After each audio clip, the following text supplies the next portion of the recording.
గుండె నిండా గుడిగంటలు సీరియల్ నేటి ఎపిసోడ్లో ఊహించని మలుపులు చోటు చేసుకున్నాయి. ఒక పెద్ద డెకరేషన్ టెండర్లో పాల్గొనేందుకు మీనా వెళ్ళగా అక్కడికి చింతామణి వచ్చి బెదిరింపు ధోరణిలో మాట్లాడుతుంది. అందరినీ భయపెట్టి పంపించేయాలని చూస్తుంది. టెండర్ దక్కాలంటే 3 రోజుల్లో 5 లక్షలు అడ్వాన్స్ కట్టాలని షరతు విధించడంతో అంతా వెనక్కి తగ్గుతారు.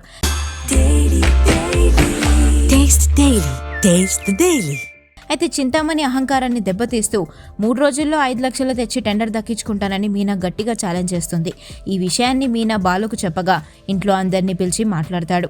మీనా టెండర్ కోసం 5 లక్షలు కావాలని సత్యంను అడగ్గా ప్రభావతి, మనోజ్ అడ్డుపడతారు. ఇల్లు ఉమ్మడి ఆస్తి అని, రూపాయి కూడా ఇవ్వడానికి వీల్లేదని గొడవకు దిగుతారు. దాంతో బాలు మండిపడతాడు. నాన్న 40 లక్షలు ఒక్కడివే మింగినప్పుడు ఉమ్మడి ఆస్తి గుర్తుకు రాలేదా అంటూ మనోజ్ని సీరియస్గా అడుగుతాడు.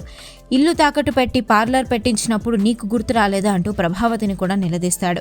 చివరకు బాలు, మీనలు బామ్మ పేరు మీదున్న పొలాన్ని బ్యాంకులో పెట్టి లోన్ తీసుకుంటామని చెప్తారు. దానికి సత్యం పూర్తిగా మద్దతిస్తూ అది మా అమ్మ ఆస్తి అని, ఆవిడ ఎవరికిస్తే వాళ్లదేనని స్పష్టం చేస్తాడు.